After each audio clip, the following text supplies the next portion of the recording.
یہ جو ہم امیر لوگ ہیں جن کو اللہ نے دیا ہے وہ چلے ہو.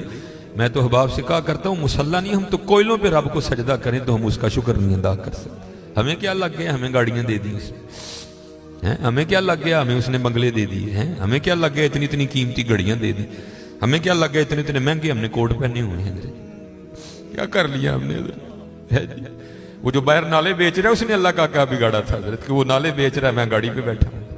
بس بے نیازی ہیں اس کی. لبیک میں سے ہم نکل جائے نا تمہاری لبیک پٹتی نہیں ہے. میں کہا تو پتر کل دی جگہ آج چلا جائے. بابا جی فرماتے سن تحریک لبیک دا ایک پلڑا ساڑھے ہاتھے چ ہے تے تحریک لبیک دا دوسرا پلڑا خود سرکار دے ہاتھے چ ہے. میں کہنا کوئی پیر پاکستان دا جیڑا بڑا پیر ہے لبیک دیو کرے مخالفت پھر مینوں اپنی پیری چلا کے دکھاوے تے مولوی مینوں مولویت چلا کے دکھاوے. لبیک ہر کسی دی مجبوری بن گئی ہے. لبیک کا مقصد صرف یہی ہے نہ ہم نے کسی کو گرانا ہے نہ ہی کسی کو اٹھانا ہے. ہم نے بس رسول اللہ کا دین تک پر رہنا ہے.